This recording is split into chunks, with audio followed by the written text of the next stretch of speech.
So the big tax question is this: how do wealthy people keep their money working for them when selling their business, real estate, or other highly appreciated assets without paying hundreds of thousands to millions of dollars in tax?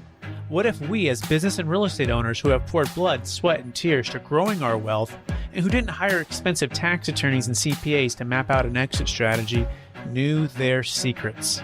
Instead of recreating the wheel, why can't we just model the way they deferred 30 to 50% in tax, paid off debt, funded their next business dream, and most importantly, leave a financial legacy to give to the causes we believe in most?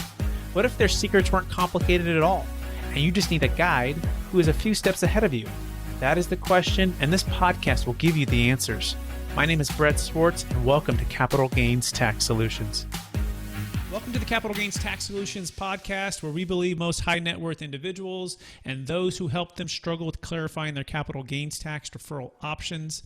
Not having a clear plan is the enemy, and using a proven tax deferral strategy is the best way to grow your wealth. I'm your host, Brett Swarts, and each episode I'm joined by some of the best financial independence and passive income wealth advisors in the world, where they share their ideas, deal stories, and inspiration, so together we can make complex tax deferral strategies simple and passive income plans achievable. I'm excited about our next guest. Many individuals, entrepreneurs, and business owners, they struggle with finding value-add multifamily properties to invest in, or just to get educated and get into a network of people who are like-minded individuals who are going into passive investing for maybe the first time, or just growing their network. Our guest has a successful background in starting multiple seven-figure businesses from scratch, including PassiveInvesting.com, where they have bought over $200 million in multifamily properties. He's also the founder of Multifamily Investor Nation. I've personally been in attendance for two of these events now, and I can tell you they're first class with some of the best educators in America on exactly that, multifamily and passive investing with commercial real estate. Our next guest also educates, by the way, there's about 9,000 members now in that group. And he also co-hosts a couple podcasts with his wife, Deanne, and they're out of South Carolina. One of the podcasts is called Tough Decisions for Entrepreneurs, which is a great podcast on how to really persevere and how to work through tough decisions as you're growing your business. And the other one is the Multifamily Investor Nation, again, where he's spreading the message of multifamily investing. So please welcome our next guest, Dan Handford. Brett, thank you so much for having me. Looking forward to sharing with your audience today. Yes, thanks for being on the show. So will you give our listeners a little bit about your story and your current focus? Sure. So, I'll kind of go back a little bit and kind of give you the high level specifics of it. And if you want some more detail, you can always let me know. But I am located in Columbia, South Carolina, and I started out in the very beginning with one of my very first businesses while I was in school. So I was in my doctoral program at Life University in Atlanta, Georgia, to get a degree in chiropractic. And so while I was there, all of the students needed some form of a spine model to be able to learn and educate themselves about the spine. And I was able to source one for a fairly low price. It's actually interesting. I'll just go ahead and tell you the story. So Please, a lot of the students were trying to find it in the bookstore. They were selling it for $190. So I heard all these students complaining. And so I went and sourced the manufacturer and found a distributor of that manufacturer who sold it to me for $65. And so I wasn't really just trying to make a bunch of money. I was just trying to help out the students. And if I can make a few bucks, then great. And so I sold it for $69.95 to of course, keep it below the 70 mark, right? And sold it for $69.95, and that also, they included free shipping with that. So I was making roughly $5 a spine, and I went out really excited, had order forms, and but wanted to make sure I had money up front because I didn't want to have a bunch of IOUs from a bunch of college students. So I made sure I had money up front, and built that out and went in front of each one of the classes and basically announced that I was selling these spines, and I sold 80 of them in the first week. And that was money up front in hand. I was really excited. And I was just sitting there thinking, I was like, I wonder if I can find the manufacturer of this item. And so I went and found the manufacturer, cut out the middleman, the distributor, and went direct with the manufacturer. And I actually got that spine model for $42.48. And I'll never forget that number because it was pretty exciting to go from just a couple $100 profit to several $1,000s in profit, right? And so that opened me up to be able to start my very first real successful business called shopinanatomical.com. And it's still in existence today. I still own it 100%, but I have a good team that runs that. And it's been a 7-figure a year business for the last 10 years. And from that, when I got out of chiropractic college, I still did complete it. I started my very first chiropractic office debt free by the profits that I was making off of that business. And what I found earlier on, though, is that I was still, even though I was working for myself, I still found that I was trading time for dollars. And so I really wasn't, able to kind of increase my income because I could only see so many patients in an hour. And so I started to hire on some chiropractors to start to work alongside me so I didn't have to do all the day-to-day work every day. And then really started to hire on another type of provider, the medical doctors and the nurse practitioners to come work inside of our clinics. And so we had what is called an integrated clinic. So we had like what's an MD-DC clinic. And then about 4 years ago, I wanted to really expand the clinics. And so I ended up actually taking out all the chiropractic services in our offices and only focusing on the medical services. And we do a very specialty niche in medicine. It's non-surgical orthopedics and sports medicine.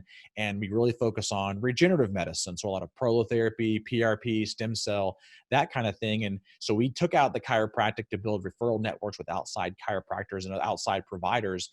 And now we actually reach more people for chiropractic than we did before because we went from 1 clinic to 4 clinics in an 18-month period of time.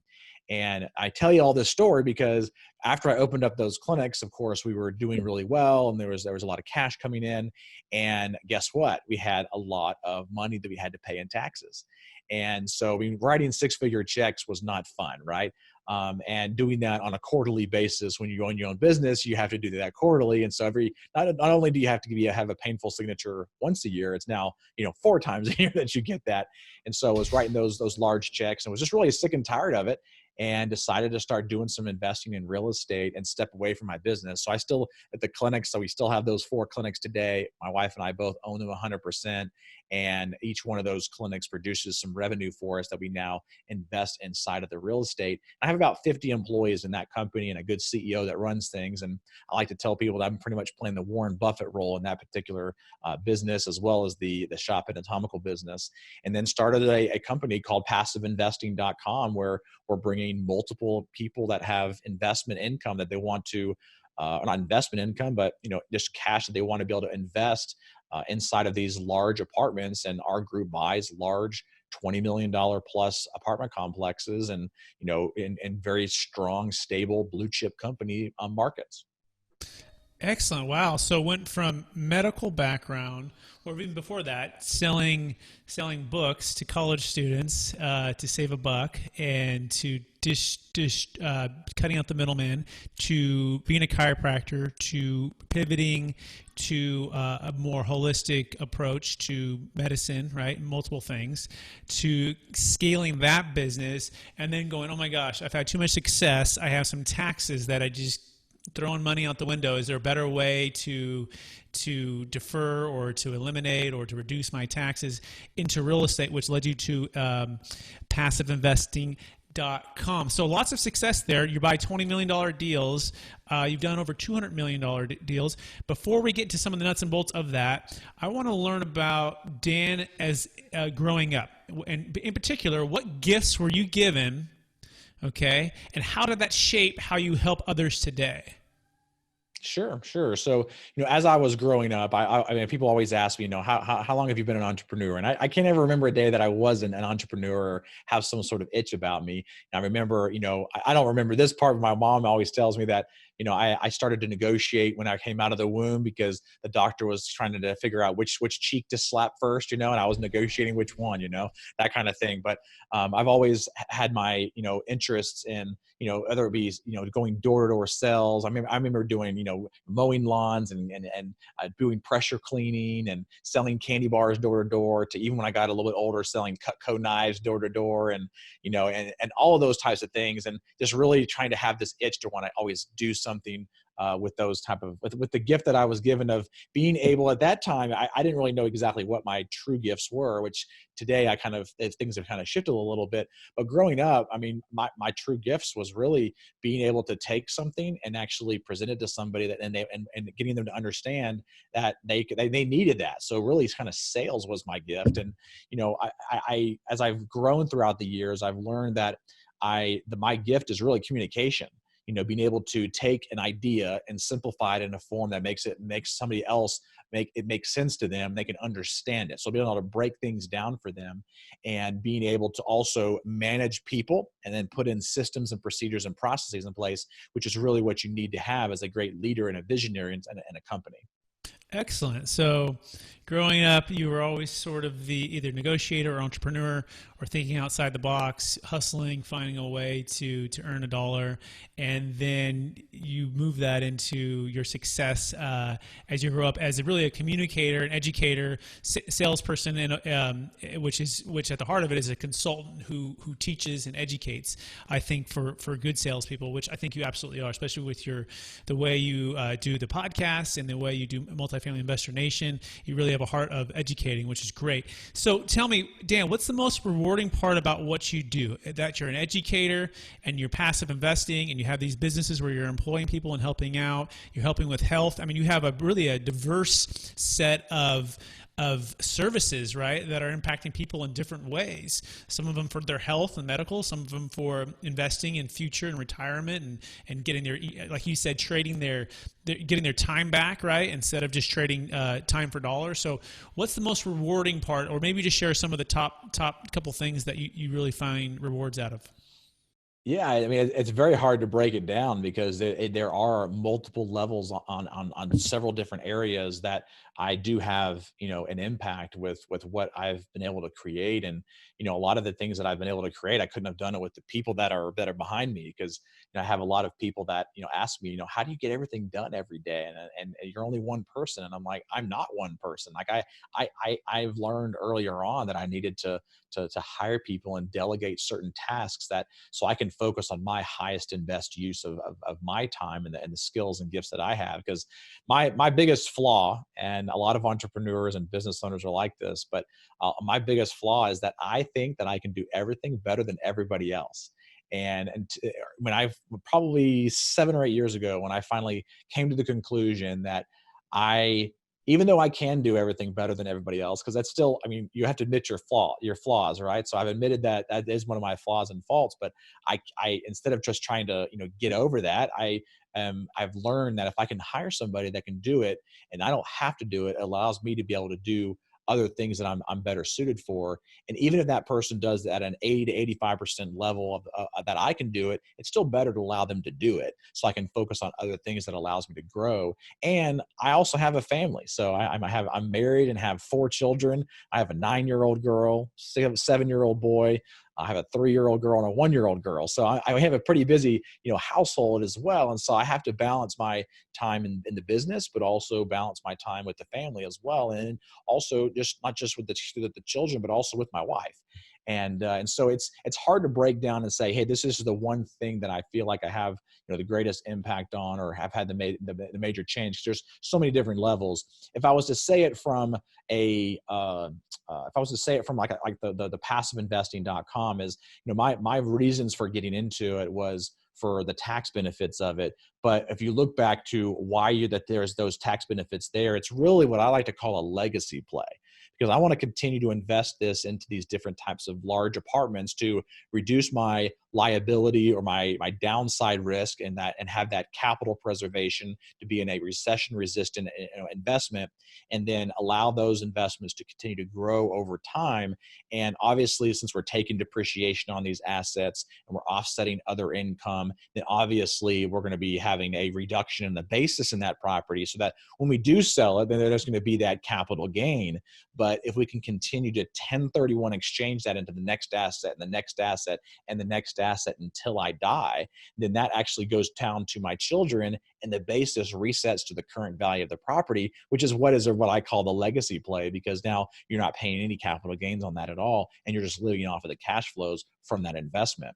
And so for me, one of the things that I enjoy right now is explaining that concept to a lot of people, to then a lot of investors that are in our projects, and them kind of having a light bulb moment going off and realizing that now they're not just investing for themselves, they're investing for multiple generations down the line when they can have this type of a legacy play. Yeah, that's beautiful, right? So, and the idea, just in summary for the listeners, one more time to hear that. So, if you own real estate for long enough, and as long as you continue to 1031 and not actually take what's called actual receipt, you can defer it using a 1031 exchange, and eventually, we're all going to die at some point. The government still has what's called an unlimited stepped-up basis at this point, which means, let's imagine you bought a deal for $1 million today, and in 20 years you turn that into $20 million over multiple 1031 exchanges. Well, when you die, your heirs will get a stepped up basis at 20 million, meaning there's no gain. They could just cash out and walk away, capital gains tax free, and that also includes the depreciation recapture as well, which is very powerful. So walk us through maybe a little nuts and bolts here, Dan, with how you've gone about structuring your deals and how you implement the 1031 exchanges. In other words, are you letting people 1031 into your deals and then you're 1031ing out, or what's sort of the entity structure with your partners and the way you do this? Of course, this is with accredited investors as well. Sure. Yeah. So it really just depends on who is actually coming into the project. So when you're talking about a 1031 exchange, interestingly enough, the accredited investor statute doesn't actually apply. So even if somebody is not accredited and they have 1031 money because they're a direct owner into the business, there is no statute that states that they have to be accredited. So there is that option for somebody who is like selling a property or some sort of asset like that it's in real estate, and they want to 1031 exchange that into one of our properties. We do that. But also when we are exiting a property and we're selling it, we're going to be 1031 into another property as well. And obviously from a structure standpoint, when it comes to like how we're putting these deals together, we do a fairly straightforward, kind of equity split structure. So we're typically doing a 7 or 8% preferred return with a 70-30 split, from 70% of that being for the investors, 30% for the sponsorship team. And I'm doing these because I want to invest myself. So we always invest alongside of our investors, typically at least 10% of the initial equity that's required. We're investing alongside of our investors, and we typically do them on a 5-year hold projection, and we're looking for nice, high quality, not the highest quality, but high quality B class or A minus assets in great, growing, strong markets. So for example, one of our most recent properties that we closed on was in Raleigh, North Carolina. It was actually our largest one to date. It was a $51.5 million project.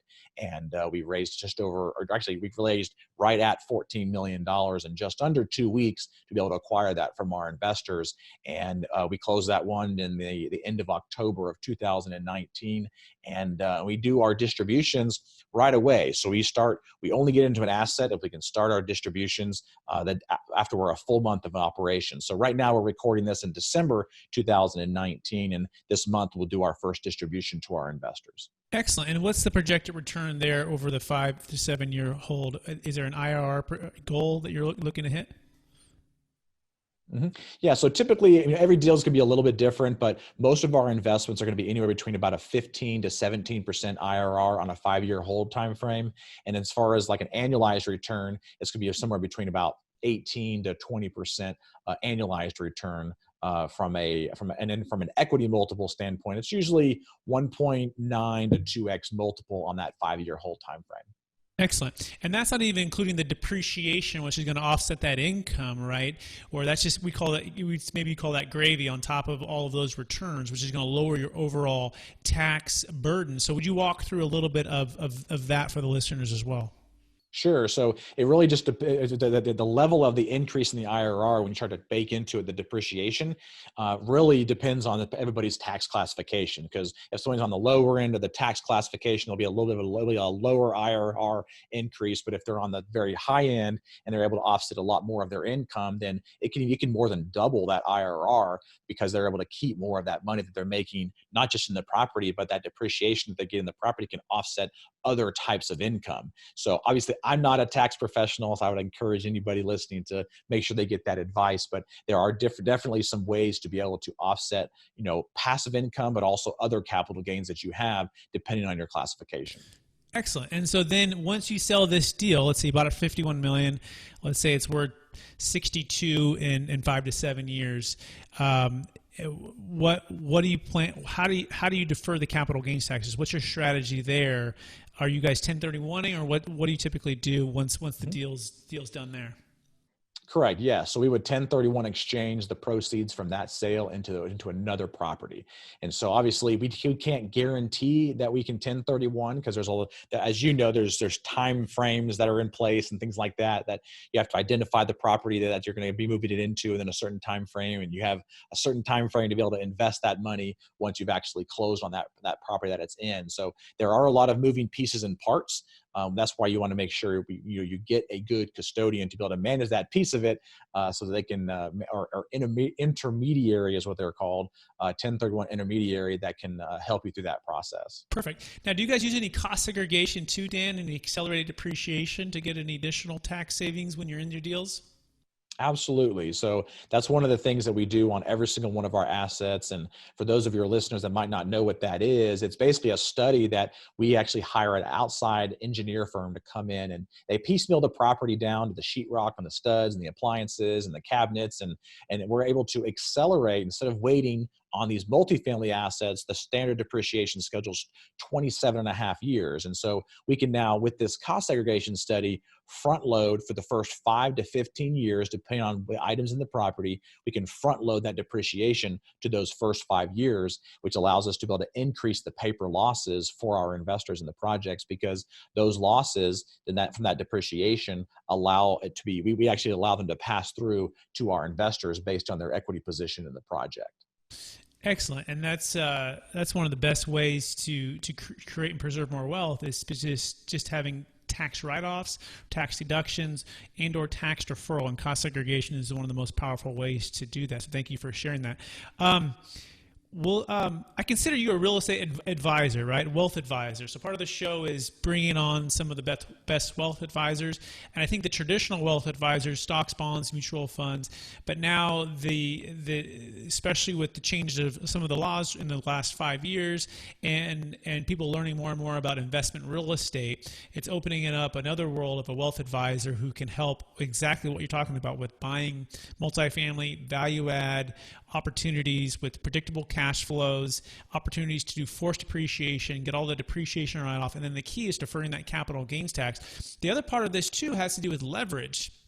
So the ability to take $14 million raised and buy a $51 million deal, of which you get the full depreciation on that $51 million, even though you only put $14 million in. So this idea of leverage, can you speak about that as a way to create and preserve more wealth, Dan?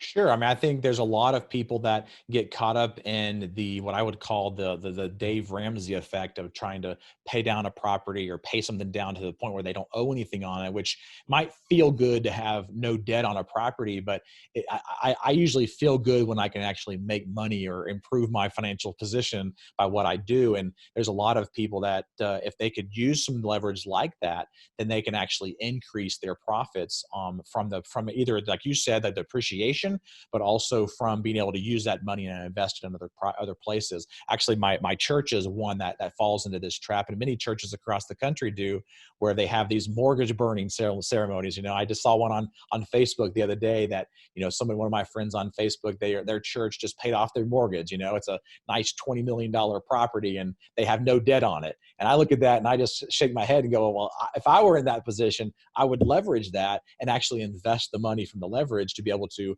grow that even more and improve that property and be able to grow the actual church itself. But, most of the time where we get caught up in trying to just pay something off as fast as we can.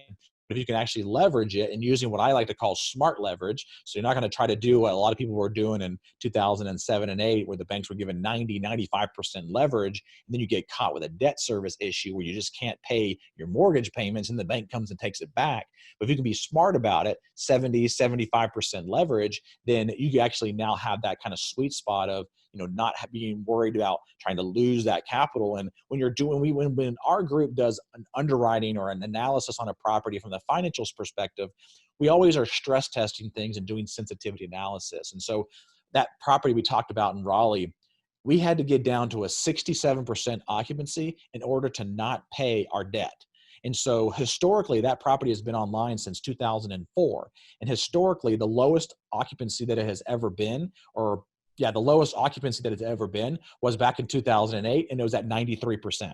And so when you look at that, there's a lot of protection when it comes to these large multifamily assets, because people, when there is some sort of a downturn or correction or crash, and people can't buy houses, what are they doing? They always need a place to live, and so they actually just stay and they rent longer. And so that's what allows for that capital preservation and allows for this to be a recession-resistant type of an investment as well. Yeah, so well said, and so true, right? Smart debt, risky debt, dumb debt, and as long as you're not taking on too much debt, right, and the actual asset you're investing in is in a diversified type of deal, like an apartment complex, which has lots of units in a location which has a good population and probably good job growth and all of the key things, and especially if you look at the track record of the property, it only went down to 93% and probably one of the worst economies that the U.S. has faced. And at 67%, you're not going to be able to pay your debt service, so you've got a lot of cushion there for you not to be able to pay off the debt. Now, that being said, are you guys taking interest-only loans? Are you doing fully amortized, or do you have a plan to pay off some of that, or what's your typical strategy with how long your loans go for, and when they come due, what do you plan on doing? Sure. So obviously it depends on the project. So every project will be just a little bit different depending on the business plan. But all of ours are going to have some form of a value add component where we're actually doing some sort of renovations on the property, whether it be interior renovations or exterior renovations. And so a lot of that's going to depend on, what we're actually doing with the property. But we typically try to have, because we're doing those renovations, we typically want to try to have between about a 3 to 5 year interest only period to give us that extra cushion, and also gives us extra cash flows to be able to distribute to investors. But whenever you're doing renovations, you usually have a little bit of a higher vacancy in the property because you're trying to turn over the units. And so your cash flows might be a little bit tight. So instead that's why you want that interest only period there, so that you can just have the interest only payments on the debt, but then it's usually amortized over either a 25 to 30 year schedule with a balloon payment in, 5 years or maybe say 10 years, depending on if you're using agency versus like a Fannie Mae or Freddie Mac large loan, or a bridge lender of some sort. Excellent. And then you're going to add value, you're going to increase the occupancy, you're going to raise the rents, hopefully, and perhaps refinance at, for year 4 or 5 or 6 with an even bigger cash distribution, and then you just keep doing the same thing. Is that typically maybe what you would do there? Or at what point do you say, yeah, let's sell this one versus let's just refinance and keep it? So it's a moving process at all times, because whenever we finish the value add play, so the renovations might take 12 to 24 months to complete. And once those are completed and the property's been leased back up, that's actually the maximum point in time of the return for an investor. So we either want to refinance at that point and return some of that initial capital to investors and hold on to it for a couple more years until we want to sell it. Or we'll look at it and say, we're at the 2-year mark now of holding this asset. What can we get for this property if we sold it today? And if we can go ahead and sell it at that moment and go ahead and return the money to investors plus their return, and we can exceed those investor returns now instead of waiting the full 5-year projection, then we'll go ahead and do that. And then we can 1031 the profits from that into the next asset, which would be an even larger asset because we have a larger capital gain there. And we can continue to do that from one asset to the next. Now, question on this, little nuance, but within that 2 years, if you've done some accelerated depreciation where you've segmented certain things to 5, 7, 10 years, and especially for the 5-year stuff, which are typically some of the bigger chunks, are you getting hit with that recapture, or are you still able to 1031 that into the next deal? You can 1031 that into the next deal. And that's what makes it really nice, is that every deal you go into, like if we go from this one deal and we sell it in say 2 years, 3 years, whatever the case may be, and we've taken some depreciation, when we go into the next asset, the depreciation in that new asset actually resets. So you get another 5 years of depreciation in the next asset. And so that's one of the nice things about that is you can continue to take that and continue to 1031 exchange it. And there's no recapture until you actually take possession of those proceeds. Excellent. Now, the next question will be just, well, Dan, we've had this bull market run for, you call it 10, some say 12 years, depending on which you look at the bottom. At what point do you say, you know what, the prices are too much, we don't want a 1031, it's a good time to sell and just either A, pay the tax, or B, not sell at all and just hold on and continue to just get cash flow? How do you determine that? Sure. So, one of the things that as the managers of these properties ourselves, as the main operator, the syndicator, the sponsor, those are the decisions that we have to make on a regular basis with these types of assets. And, it's hard when you try to have, 35 to possibly 100 plus investors in a project when you're doing some of these assets. We can't just, have a consensus from all the investors and ask everybody what they want to do. Whenever an investor invests in our projects, they're actually giving us the full control to make those decisions on that particular investment. Now, I can't think of any reason, unless there's something crazy going on or something weird politically or something like that, as to why I would not want to do a 1031 exchange, unless I just couldn't find an asset that works. And obviously you might just have to take the hit, but there's typically going to be an ability to be able to find that next asset and actually 1031 exchange that money into it. But if you look back at the last several years, they've been talking, whoever they are, the economists have been talking about some sort of a downturn, a correction, or something to the economy since 2015. And several people have just been sitting on the sidelines and doing nothing.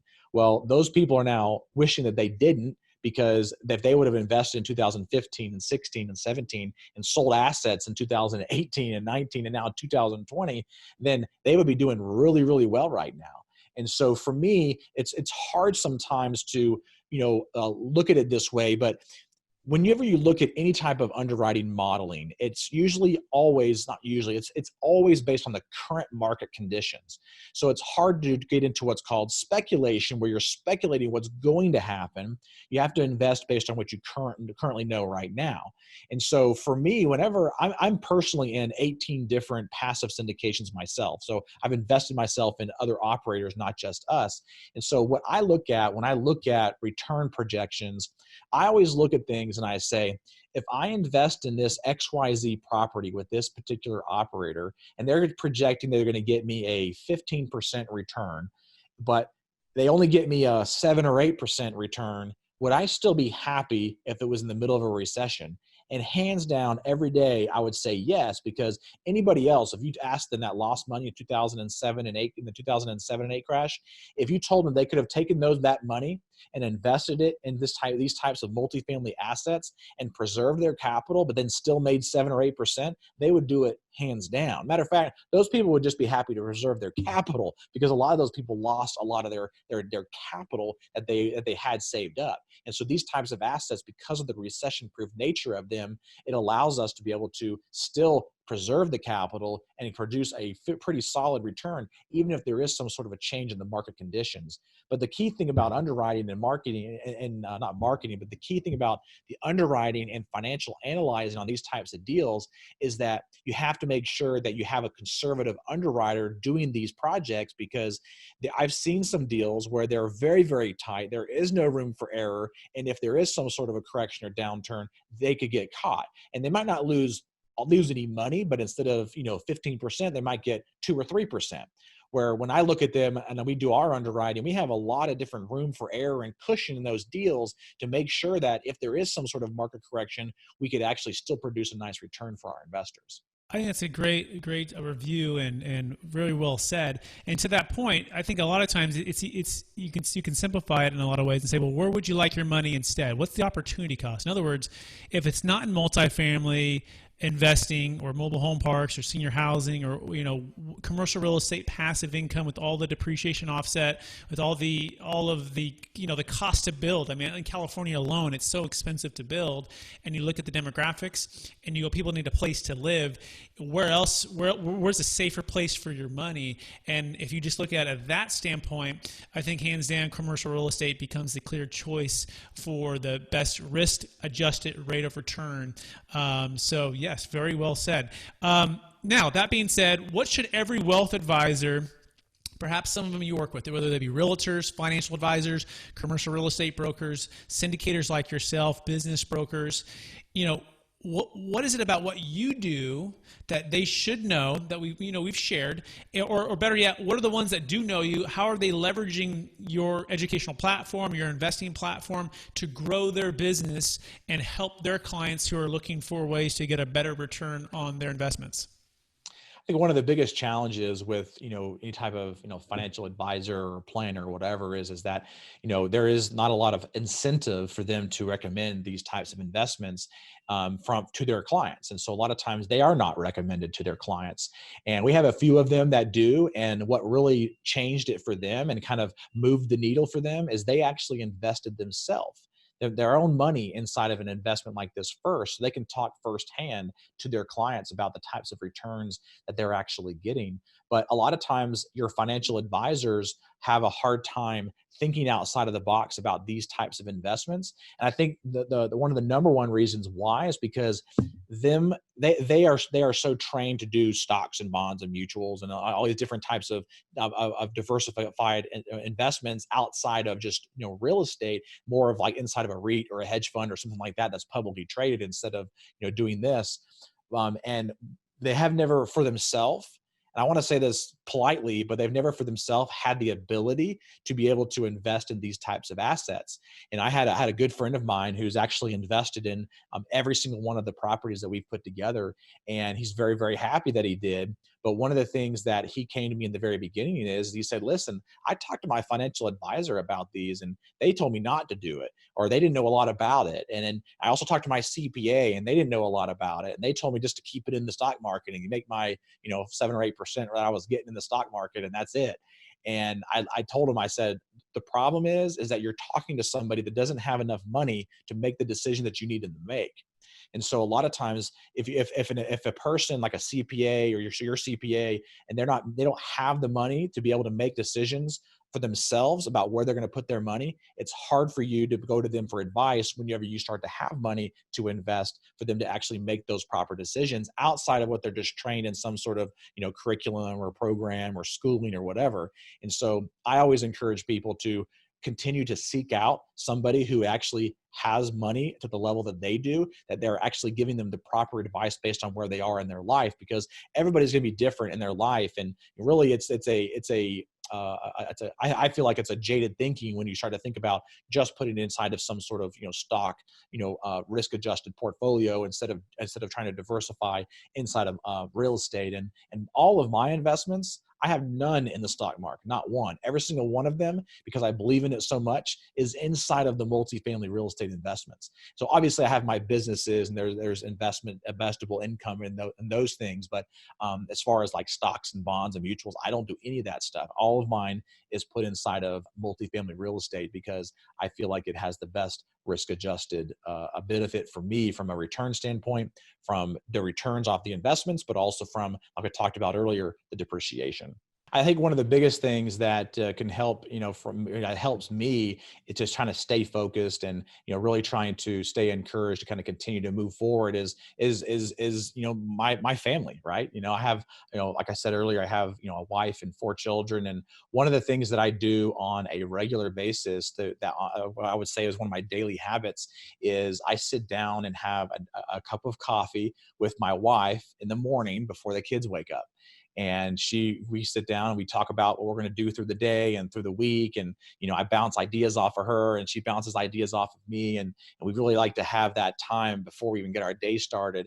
And the days that we wake up and sometimes don't have the time to do that, I can really see that it affects the rest of my day. And so that's one thing that I try to do on a regular basis to be able to keep that focus. And at the end, I would say that as far as core values are concerned, kind of staying true to those, I try to put myself in other people's shoes and try to see things from their perspective. And I think that's something that's really helped me in many different areas and aspects of business, because I want to make sure that I'm treating people the way I want to be treated. And I feel like that whenever you put yourself in their shoes, you can really see it from somebody else's perspective. And not only do I do that from our investors or from our customers or patients and the other businesses that I have, but I also do that when we start to make decisions on how we're going to do things, because there's a litmus test that I always practice, and I call it. There's actually two of them. There's two different litmus tests that I do to make sure that we're doing things the right way when it comes to implementing a new idea or moving forward in a different strategy or something like that. And I call it the newspaper test.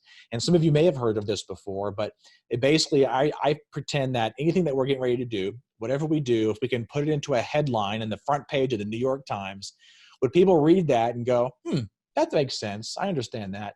Or would they look at that headline and go, I don't want to be a part of that company, right? I don't want to be a part of that person. And so that's one test that we do. And another one, which is similar to that, is I call it the conference room test. And so you're sitting in a conference room and somebody's coming and asking you how you do a certain thing, whatever that new thing you're going to implement or try to do or whatever, and you lay it out on the table for them. And across the table from you is some sort of like investigator, whether it be like for my clinics, it was always like a Medicare fraud investigator that I was pretending that I was talking to, or in this business, a securities attorney or a securities investigator coming in and investigating how we're doing things. And if I can explain it to them and I can see them going, that makes sense, the story makes sense, then I feel like it's okay to move forward. But if I tell the story and I feel like they would sit across the table, cross their arms and kind of look at me and go, no, I don't think that's good, then we don't do it.